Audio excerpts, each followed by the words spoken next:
NXT starts off with Trick Williams versus Pete Dunn. This was a really, really solid match. Pete Dunn ended up picking up the victory. This is continuing the rivalry of Pete Dunn and Trick Williams. Trick Williams, being the babyface, trying to overcome the odds, trying to get back into the NXT title picture. Pete Dunn is teaching Trick Williams a lesson of the struggles of, trying to being the block, one of the roadblocks into becoming NXT champion once again. Later in the show, they end up having a brawl, so this feud is not over yet. I'm enjoying what they're doing. It was a good victory for Pete Dunn. Pete Dunn needed the necessary victory to continue this rivalry. I'm excited to see what's next to come of this feud. Next, we get Tatum Paxley versus Kalani Jordan for the NXT North American Women's Championship match. This was an overall solid match. Early in the match, Tatum Paxley ended up going underneath the ring, and Kalani ended up following her, try to look for her, but she ended up finding a doll. Then Tatum Paxley, that doll ended up distracting Kalani Jordan, and she ends up attacking Kalani's leg, which plays a leg injury. And then later in the match, Wendy Chu ended up coming out during the match. Kalani Jordan, playing the leg injury, ended up going for a moonsault, but she ended up missing. Tatum Paxley ends up hitting a 450 splash on Kalani, but Kalani ends up kicking out. Kalani soon ends up making a comeback. Tatum Paxley tries to go for another top rope maneuver. Kalani goes to the top, hits a Spanish fly into the frog splash, and Kalani ends up retaining her NXT North American Championship. This is what you guys know how I feel about this. I hate when baby faces have an injury angle and still win. And the funny thing is, Kalani Jordan was getting booed during this match. Tatum Paxley was over. Now, she's been over for a while, ever since her live Valkyria, but Kalani Jordan was getting booed after the match. Now, she wasn't getting booed like crazy, but people wanted Tatum Paxley to win. And I knew Tatum Paxley wasn't going to win, but I just don't like how I hate when baby faces play an injury angle and still win. It's just unnecessary, because I don't think it benefits the babyface. Like, it just makes the babyface more overpowered than they already are, because babyfaces already win by never cheating, and then they always kick out of ridiculous stuff. It's like they already have all the things that they need to win. I don't think they need to win with injuries. It just makes the heel look more dumb and more weak, in my opinion. But yeah, Tatum Paxley was getting cheered like crazy. Kalani was actually getting booed once she won, which I don't think it's a red flag. I think next week she's going to get cheered again. I think she only got booed because people wanted Tatum Paxley. After the match, though, Wendy Chu ended up giving Tatum Paxley her doll back, but then she ends up attacking Tatum Paxley, and that's the end of the segment there. So I'm very interested to see how this plays. I don't know what the end goal is with this, because it's like, is all three of them are going to be in the feud, or is it just going to be Wendy versus Tatum? This is very confusing, because I don't know what the plan is with Wendy Chu. I'm kind of interested, but at the same time, I'm not, mainly because I kind of can't take her seriously with the pajamas. It's throwing me off. Like, the pajamas just makes me not take her seriously. Like, Tatum Paxley, I could take her seriously because she actually acts like a wrestler. It's like, Wendy Chu is very weird.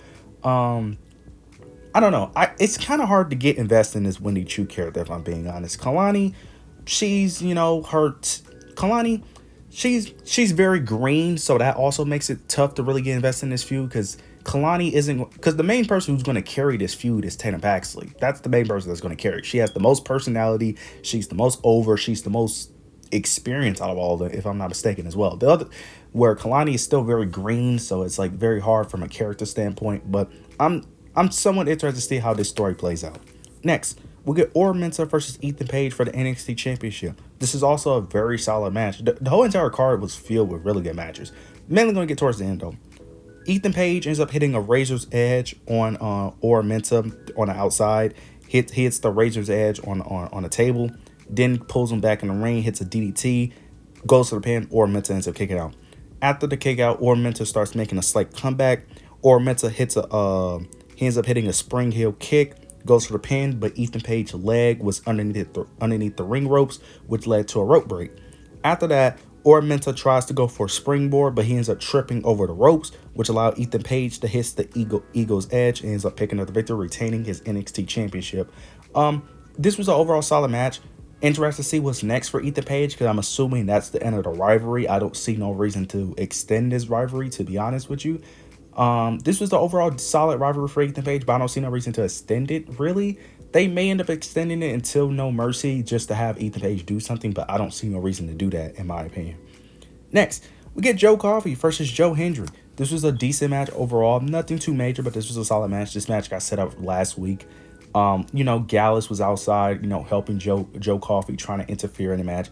Joe Hendry did something very, very funny. He ended up doing the typical thing Eddie Guerrero done before, where he ends up tricking the ref he ends up getting a chair, ends up tossing the chair, making the ref seem like they hit him with the chair, but they didn't. He ended up tossing the chair, jumped on top of the announce table so the ref could turn around so he could hear the noise, and he ends up tossing out Gallus, which I thought was hilarious. Joe Hendry ends up, of course, picking up the victory. Nothing too major here. Joe Hendry was not going to lose to Joe Coffey. Joe Hendry had to pick up. Next week, Joe Hendry will be on NXT as well, so I'm interested to see what's next for him. Joe Hendry is winning me over week by week. It's crazy how over he is in wrestling, especially in NXT. It's crazy how over he is. You could argue he's more over than Trick Williams in NXT, to be honest with you, because the reaction he get is crazy.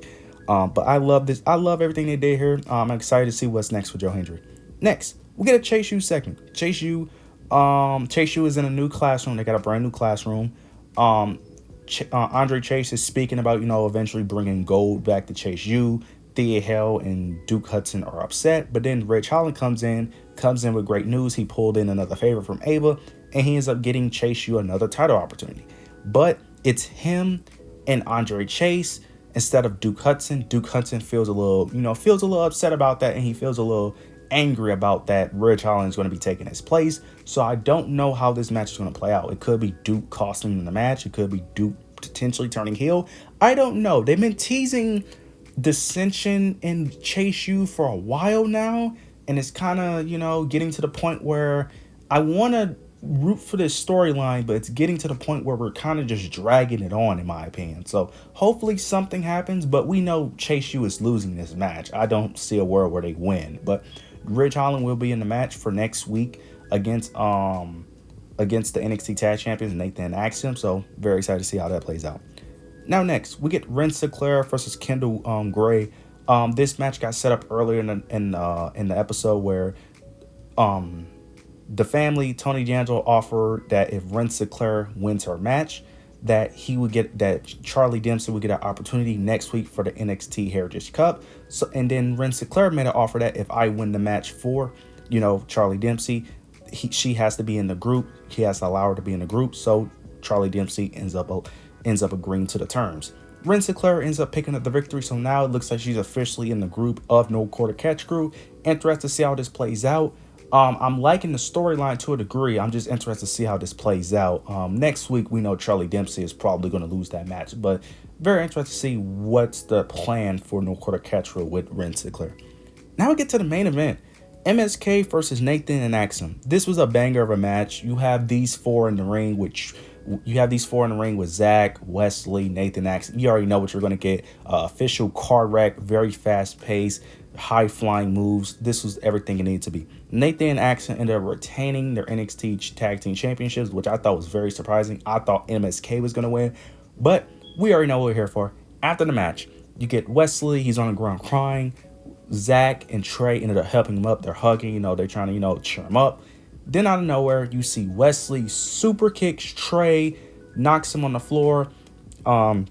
Zach is confused. He's yelling at Wes. He's like, "That's your brother. How can you do this?" Then Wesley ends up low blowing Zach. Then he ends up tossing them both to the outside. He ends up throwing Trey into the barricade. Then he ends up kneeing Zach into the steel steps.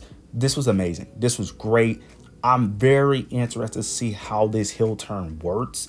Because I have never seen Wesley as a heel. I don't even know if Wesley ever has been a heel. You guys let me know, has Wesley ever been a heel? But ever since I started watching NXT, he's never been a heel. So I'm very interested to see how this plays out. I'm very interested to see how Wesley plays as a heel. Now, this is very interesting because they're on TNA. So I'm assuming that the Rascalz will be on NXT for a while. Like this is going to be a thing that they're going to be doing for a while. So they're going to be on NXT for a while. So I'm very interested to see how this plays out. I'm very excited for this because, like I said, I never seen Wesley as a heel, and plus this gives him something to do because Wesley kind of doesn't need to be on NXT if I'm being honest. But I don't want to be on the main roster right now because there's nothing for him to do on the main roster. So this is great. I can't wait to see how this plays. This was an overall good episode of NXT. I'm excited for the next week episode as well. You guys let me know your opinions down below. Let me know what you guys thought of tonight's show.